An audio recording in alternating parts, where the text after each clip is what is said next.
உழைவிடுத்து ஊரஞ்சா வன்கண் தொலைவிடத்து தொல்படை கல்லால் அறிவு. ஒரு போர் வருது, அந்த போரில் நம்முடைய படை எண்ணிக்கை குறைவாகத்தான் இருக்கு. ஆனாலும் அஞ்சா நெஞ்சமாக தாய்நாட்டுக்காக உறுதியாக நிற்பவர்கள் உண்மையாக தாய்நாட்டை நேசிக்கக்கூடிய நபர்களாகத்தான் இருப்பார்கள். அந்த மாதிரி படை அமைந்தால்தான் ஒரு நாடு வெற்றி பெறும். ரா பாகம் 15. 14 வரை கேட்டவங்களுக்கு மெய் சிலிர்த்தது அப்படிங்கிற கருத்துக்களை நான் ரொம்ப பெரிய அளவில் பார்த்துட்டே இருக்கேன். இந்த மாதிரியான தகவல் எங்கிருந்து வருது அப்படின்னு சொல்லி உங்களுடைய கேள்விகள் அதன் பின்னால் என்னையும் ஓடச் செய்கிறது. ரா 15ல் ஆப்ரேஷன் ட்ரைடண்ட் பார்த்த பிறகு ஆப்ரேஷன் பைத்தனை தான் பார்க்க போகிறோமா, இல்லை PNS காசி அப்படிங்கிற நீர்மூழ்கி கப்பலை வீழ்த்தினோமே அதை பார்க்க போகிறோமா? அன்பு தமிழஞ்சங்களுக்கு தமிழ் பொக்கிஷத்தின் வணக்கங்கள்.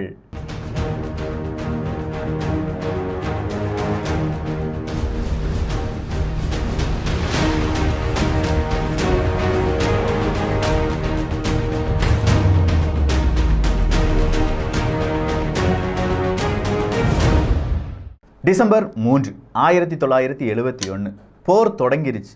இந்தியா போரில் முழுமையாக ஈடுபட தொடங்கிவிட்டது. டிசம்பர் 4ல் இந்தியாவினுடைய மிகப்பெரிய அளவு சக்ஸஸ் வந்துருச்சு. எதன் வழியாக? ஆப்ரேஷன் ட்ரைடண்ட் வழியாக. இன்றைக்கும் கப்பற்படை தினம் எது அப்படின்னு கேட்டிங்கன்னா டிசம்பர் 4 அப்படிங்கிற தினத்தை தான் இந்தியாவினுடைய கப்பற்படை கொண்டாடி வருகிறது. ஸோ கப்பற்படை தினமாக ஆப்ரேஷன் ட்ரைடண்ட்டை செஞ்சுட்டோமே. 3 கப்பல் அங்கு இருக்கக்கூடிய பாகிஸ்தானின் கராச்சி துறைமுகத்தில் இருக்கக்கூடிய 3 கப்பலை வீழ்த்தியது. அதன் பிறகு அங்கு இருக்கக்கூடிய ஃபியூல் டேங்க் எல்லாமே அழித்தது. ஆப்ரேஷன் ட்ரைடண்ட் முடித்த கொஞ்சம் நேரத்திலேயே பாகிஸ்தான் அன்லோட் பட்டு விட்டது. என்னடா இப்படி வந்து சைலண்ட் அட்டாக் பண்ணிட்டு போயிட்டாங்களே அப்படிங்கிறதான். அதன் பிறகு அப்படியே நிப்பாட்டினாங்களா, இல்லாட்டி கராச்சி துறைமுகத்தை அப்படியே விட்டு விட்டாங்களா அப்படின்னு கேட்டால் கிடையாது. இந்த கராச்சி துறைமுகம் அப்படின்னு சொல்லும்போது பாகிஸ்தானுடைய பலவிதமான பிரச்சனைகளில் கராச்சி துறைமுகமும் ஒரு பிரச்சனையாகவே இருந்தது. கப்பற்படைக்கு ஒரு இடம் கராச்சி, விமானப்படைக்கு வேறொரு இடம், சாதாரண இராணுவ படைக்கு வேறொரு இடம் அப்படின்னு சொல்லி 3 இடங்களை அவங்கள என்ன செஞ்சிட்டாங்க, வகுத்து வைத்து விட்டார்கள். எல்லா இடத்திலும் சரிபாதியான படைகள் அப்படிங்கிறது கிடையவே கிடையாது. இதை கரெக்டாக நோட் பண்ணிக்கிட்டாங்க ரா மற்றும் இந்தியாவினுடைய ஆர்மி. அது இந்தியாவினுடைய ஆர்மியினுடைய ஒரு பலமா இல்லை அந்த நேரமா அப்படிங்கிறதுலாம் தெரியலை.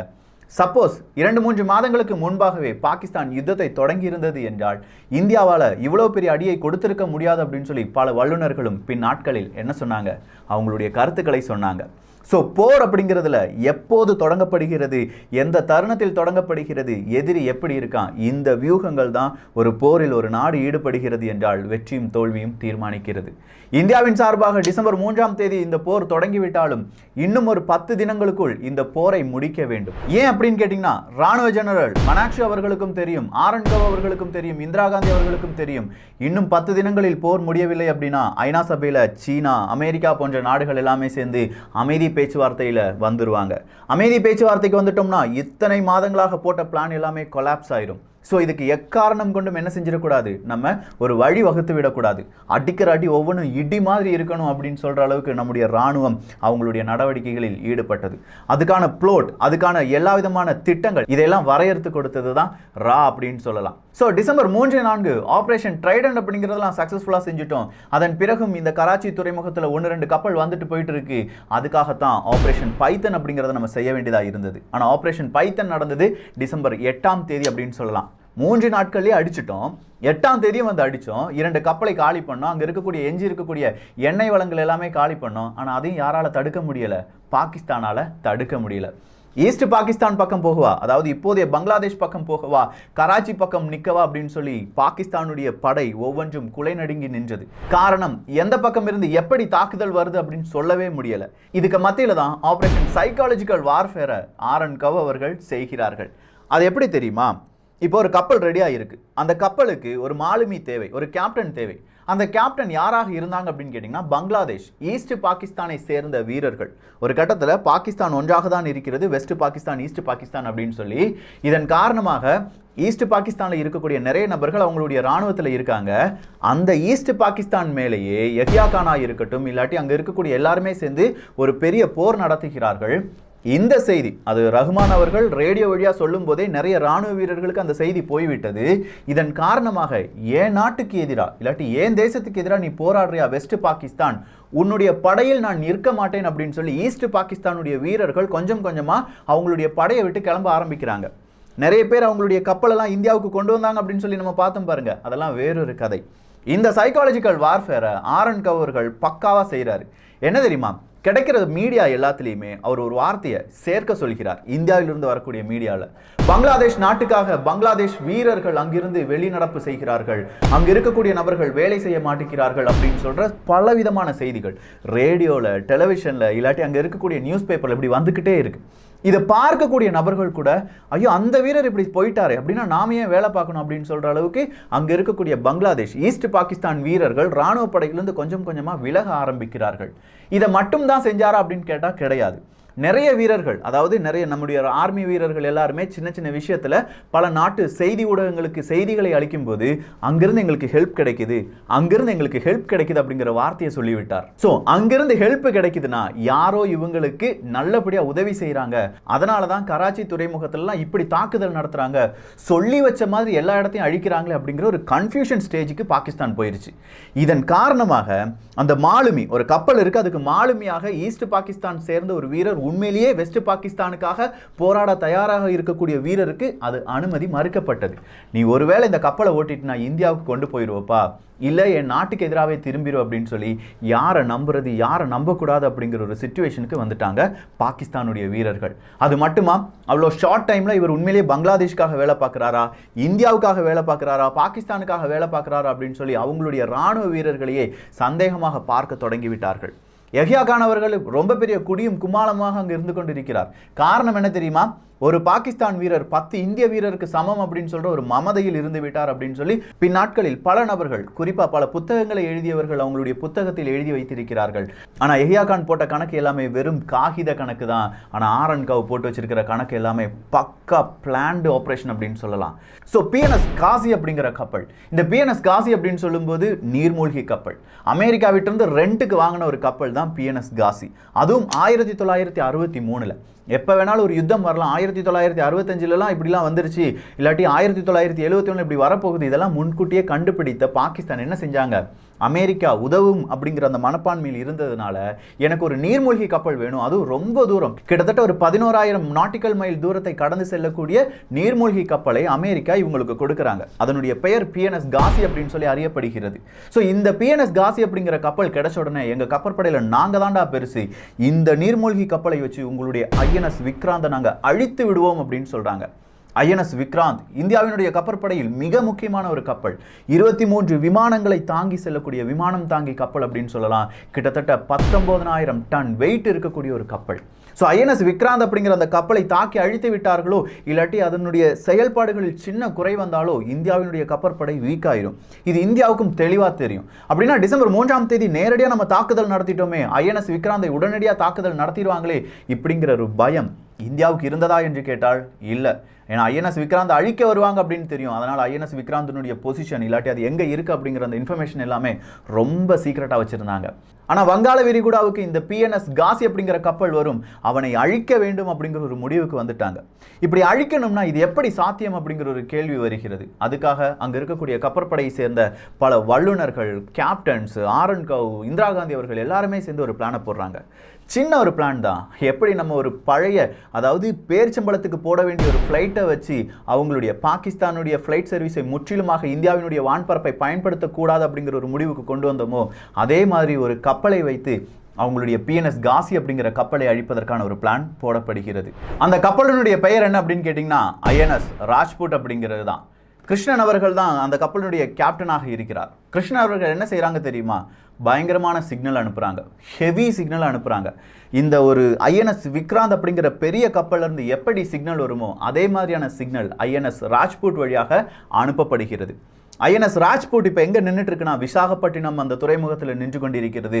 அங்கேருந்து இவ்வளோ ஹெவியான டிராஃபிக் அனுப்பி விடுறாங்க. ஹெவியான டிராஃபிக்கை மட்டும்தான் அனுப்பிவிட்டாங்களா அப்படின்னு கேட்டால் கிடையாது. ஓப்பன் சேனல்லையும் அந்த சிக்னல் என்பது பகிரப்படுகிறது. இந்த ஓப்பன் சேனல் அப்படின்னு சொல்லும்போது நம்முடைய ரா மட்டும் கிடையாது, பாகிஸ்தானுடைய ஐஎஸ்ஐயும் மிகப்பெரிய ஒரு உளவு அமைப்பு தான். ஓப்பன் சேனலில் இருக்கக்கூடிய கம்யூனிகேஷன் எல்லாம் அவங்க டைவர்ட் பண்ணி படிச்சுக்கிட்டே இருக்காங்க. இல்லாட்டி ரொம்ப சீக்ரெட்டான இந்த மாதிரி கம்யூனிகேஷன் அவங்க படிச்சுட்டு இருக்கும்போது தான் ஒரு ஹெவி டிராஃபிக் போகிறத பார்க்குறாங்க. இதை பார்த்த பாகிஸ்தானுடைய உளவு அமைப்பு இவங்களுக்கு, இந்த பாகிஸ்தானுடைய ராணுவ வீரர்களுக்கு சின்ன சிக்னல் கொடுக்குறாங்க. ஒருவேளை இந்த கப்பல் விசாகப்பட்டினத்தில் இருப்பதற்கான வாய்ப்புகள் இருக்குது அப்படிங்கிறது தான். எது? ஐஎன்எஸ் விக்ராந்த் அப்படிங்கிற விமானம் தாங்கி கப்பல். இதை உறுதிப்படுத்துங்க அப்படின்னு சொல்லி பாகிஸ்தானும் அறிவித்திருப்பார்களோ என்னமோ. உறுதிப்படுத்துவதற்காக அங்கங்கே நிறைய விதமான பாகிஸ்தானுடைய உளவாளிகள் நிறுத்தப்படுகிறார்கள். ஸோ இவங்க நிறுத்தப்படுவார்கள் அப்படிங்கிறத கரெக்டாக கெஸ் பண்ண ரா என்ன செய்கிறாங்கன்னா, அங்கே மிகப்பெரிய அளவு சரக்குகளுக்கு ஆர்டர் கொடுக்குறாங்க. நிறைய சரக்குகளுக்கு ஆர்டர் கொடுக்குறாங்க. நிறைய கம்யூனிகேஷன் டிவைஸ், வெப்பன்ஸுக்கு எல்லாமே ஆர்டர் கொடுக்குறாங்க. எல்லாமே விசாகப்பட்டினம் துறைமுகத்துக்கு வர வேண்டும் அப்படிங்கிறது தான் ஆர்டர். இந்த ஆர்டர்னுடைய காப்பி, இப்படிலாம் நிறைய உத்தரவுகள் வருகிறது, நிறைய விதமான ப்ரொவிஷன் இல்லாட்டி நிறைய விதமான உணவு, இது எல்லாமே ஒரு கப்பலுக்காக மாற்றப்படுகிறது அப்படிங்கிற இன்ஃபர்மேஷன் இந்த உளவாளிகளால், விசாகப்பட்டினத்தில் பாகிஸ்தானால் நிப்பாட்டி வைத்திருக்கும் உளவாளிகளால் பாகிஸ்தானுடைய இராணுவத்துக்கு அது பகிரப்படுகிறது. ஸோ இவ்வளோ பெரிய ஹெவி டிராஃபிக், இவ்வளோ விதமான சரக்குகள் ஏற்றப்படுகிறது, இவ்வளோ ஆர்டர் கொடுத்துருக்காங்க. இது எல்லாம் ஐஎன்எஸ் விக்ராந்துக்காகத்தான் இருக்கும் அப்படிங்கிறத உறுதிப்படுத்துகிறாங்க பாகிஸ்தானுடைய கப்பற்படை. இந்தியா இவ்வளோ முட்டாள்தனமாக நடந்துட்டு இருக்காங்களே, ஐஎன்எஸ் விக்ராந்த விசாகப்பட்டினத்தில் தான் நிப்பாட்டி வச்சிருக்காங்க அப்படிங்கிறது நமக்கு தெரியாதுன்னு நினைச்சிட்டு இருக்காங்க. ஸோ பிஎன்எஸ் காசி வழியாக, பிஎன்எஸ் காசி, இந்த காசி அப்படிங்கிற அந்த பெயருடைய மீனிங் என்ன அப்படின்னு கேட்டிங்கன்னா, புனித போர் வீரன் அப்படிங்கிறது தான். புனித போர் வீரனை அனுப்பி அங்கே இருக்கக்கூடிய ஐஎன்எஸ் விக்ராந்தை தரைமட்டமாக்கி விடுங்கள் அப்படிங்கிற உத்தரவு பறக்கிறது. நவம்பர் மாதமே பிஎன்எஸ் காசி அப்படிங்கிறது ஐஎன்எஸ் விக்ராந்தை தேடி புறப்பட்டு விட்டது அப்படிங்கிற செய்தி எல்லாமே ராவுக்கு தெரியும். ஆனால் ராவுக்கு தெரிய வேண்டிய விஷயம் என்னன்னா, இப்போ பிஎன்எஸ் காசி எங்கே இருக்குது அப்படிங்கிறது தான். ஏன்னா இந்த நீர்மூழ்கி கப்பலினுடைய இடத்தை கண்டுபிடிப்பது அவ்வளோ சுலபமான விஷயம் கிடையாது. அங்கேருந்து ஏதாவது சிக்னல் வந்தால் தான் நம்மளால் கண்டுபிடிக்க முடியும். ஸோ பிஎன்எஸ் காசியை பிடிப்பதற்கு இவங்க போட்ட இறை தான் ஐஎன்எஸ் ராஜ்புட். அந்த இறையில் கரெக்டாக சிக்கியது பிஎன்எஸ் காசி. இந்த பிஎன்எஸ் காசி ஒரு கட்டத்தில் நான் ஐஎன்எஸ் விக்ராந்தை பார்த்துட்டேன், அழிக்க போகிறேன் அப்படின்னு சொல்லி வரும்போது தான் இவங்களுக்கு ஒரு உண்மை தெரியுது. ஐஎன்எஸ் விக்ராந்துக்கு சிக்னல் நமக்கு கிடைக்கல, ஐஎன்எஸ் ராஜ்புட்டுக்கு சிக்னல் தான் நமக்கு கிடைச்சிருக்கு அப்படின்னு சொன்ன உடனே இந்த பிஎன்எஸ் காசி என்ன செய்கிறாங்க, அவங்க போன பாதையில் கொஞ்சமாக திரும்ப நினைக்கிறாங்க, இல்லாட்டி இன்னும் கொஞ்சம் ஆழமாக போக நினைக்கிறாங்க. ஸோ பிஎன்எஸ் காசி கொஞ்சம் ஆழமாக போகிறது அப்படிங்கிற அந்த சிக்னல் யாருக்கு கிடைக்குது? நேராக ஐஎன்எஸ் ராஜ்புட்டுக்கு கிடைக்குது. அதாவது மாறு வேடத்தில் இருந்த அந்த கப்பலுக்கு கிடைக்கிறது. அந்த கப்பலுடைய கேப்டன் கிருஷ்ணன் அவர்கள் ரொம்ப துரிதமாக செயல்பட்டு இங்கிருந்து கொஞ்சம் குண்டுகளை அள்ளி வீசுகிறார். எதுக்கு எதிராக? பிஎன்எஸ் காசிக்கு எதிராக வீசுகிறார். கொஞ்சமாக ஆழத்துக்கு போன பிஎன்எஸ் காசி இந்த குண்டுகளுடைய வெடிப்பு காரணமாக வேறு வழியே இல்லாமல் எந்திரிக்கவே முடியாமல் வீழ்ந்து விட்டது. பிஎன்எஸ் காசியை அழித்தது ஐஎன்எஸ் ராஜ்புட் தான் அப்படின்னு சொல்லி இந்தியா சொல்லிட்டு இருக்கும்போது பிஎன்எஸ் காசி அழிந்து விட்டது, ஆனால் தான் விரித்த வலையிலே விழுந்து விட்டது. இதை இந்தியா அழிக்கவில்லை அப்படின்னு சொல்லி பாகிஸ்தான் ஒரு பக்கமாக இன்றளவும் சொல்லி கொண்டிருக்கிறார்கள். சரி, பிஎன்எஸ் காசி எப்படிடா விழுந்தது அப்படின்னு கேட்டால், இந்தியாவில் உள்ள பல கப்பல்களை வீழ்த்துவதற்காக கடலில் நிறைய விதமான கண்ணிவெடிகளை வைக்கும் நேரத்தில் அந்த கண்ணிவெடியிலேயே சிக்கி பிஎன்எஸ் காசி வீழ்ந்து விட்டதாக சொல்லுகிறார்கள். அப்படி சிக்க வைத்தது ஐஎன்எஸ் ராஜ்புட் அப்படிங்கிறதும் அவங்க மறுக்கிறாங்க.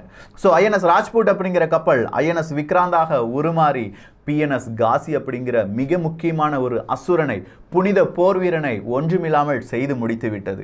இந்த பிஎன்எஸ் காசி விழுந்ததோடு பாகிஸ்தானுடைய கப்பற்படையும் முழுவதுமாக வீழ்ந்து விட்டது அப்படின்னு சொல்லலாம். வேற வழியே இல்லை, ஐஎன்எஸ் விக்ராந்தை நீ அழிக்க முடியாது. இங்கே இருக்கக்கூடிய ஃபியூவல் எதுவுமே கிடையாது. யாருமே நம்ம நாட்டுக்கு கப்பல் வழியாக எந்த விதமான வாணிபமும் செய்ய மாட்டேங்காங்க. ஸோ டோட்டலாக கப்பல் அப்படிங்கிறது எல்லாமே அங்கே என்ன செய்ய ஆரம்பிச்சிச்சு, கொஞ்சம் கொஞ்சமாக பதுங்க ஆரம்பித்து விட்டது. கப்பற்படை அப்படிங்கிறது கொஞ்சமாக விலக ஆரம்பித்து விட்டது இந்த போர்லேருந்து. இதுக்கு மேலேயும் ஏதாவது உதவிகள் வேண்டும் என்றால் அமெரிக்காவினுடைய ஒரு கப்பல் வர வேண்டும். அமெரிக்காவினுடைய கப்பல் வரும்போது அதுக்கு நேரெதிராக சோவியத் யூனியன், ரஷ்யா ஒரு கப்பலை களமிறக்குகிறது. இப்போ அமெரிக்கா ரஷ்யா யுத்தம் வேண்டும் அப்படின்னு சொல்லி அமெரிக்காவும் ரஷ்யாவும் என்ன செஞ்சிட்டாங்க, சைலண்டாக அப்படியே போயிட்டாங்க. ஸோ மறுபடியும் யுத்தம் டிசம்பர் 8ஆம் தேதியிலிருந்து டிசம்பர் 16ஆம் தேதி வரை நீள்கிறது. என்னென்ன ஆப்ரேஷன் நடந்திருக்கும்? ஆப்ரேஷன் ட்ரைடண்டை பார்த்துட்டோம், ஆப்ரேஷன் செங்கிஸ்கானை பார்த்துட்டோம், ஆப்ரேஷன் ஈகிளை பார்த்துட்டோம், ஆப்ரேஷன் ஜாக்பாட்டை பார்த்துட்டோம், ஆப்ரேஷன் ஸ்பாட்லைட்டை பார்த்துட்டோம். அடுத்த ஆப்ரேஷன் என்ன அப்படிங்கிறத உங்களுடைய கருத்துக்கள் வழியாக நீங்கள் தெரிவியுங்கள். நீங்கள் சொல்கிற ஆப்ரேஷனோட கண்டிப்பாக வேறொரு டிஃப்ரெண்ட்டான ஆப்ரேஷனை பார்க்க போகிறோம். அதுவும் ரா சீரீஸில் பாகம் 16ஆக பார்க்க போகிறோம். இந்த ஒரு காணொளி பற்றிய உங்களுடைய கருத்துக்கள் இங்கே வரவேற்கப்படுகின்றன. நான் மறுபடியும் சொல்கிறேன், போர் யார் தொடங்குறாங்க அப்படிங்கிறது இல்லை, எப்போ தொடங்குறாங்க, எந்த மாதிரியான வியூகங்கள், எந்த மாதிரியான போர் வீரர்கள், அவங்களுடைய மனப்பான்பு என்ன, அவங்களுடைய வியூகம் என்ன, இதை பொறுத்து தான் ஒரு நாட்டினுடைய வெற்றி தோல்வி தீர்மானிக்கப்படுகிறது. எல்லோரும் தமிழ் பொக்கிஷத்தில் இணைந்திருங்கள். நல்லதை பகிர்ந்து நல்ல சமுதாயத்தை உருவாக்குவோம். நன்றி, வணக்கம். ஜெய் ஹிந்த்.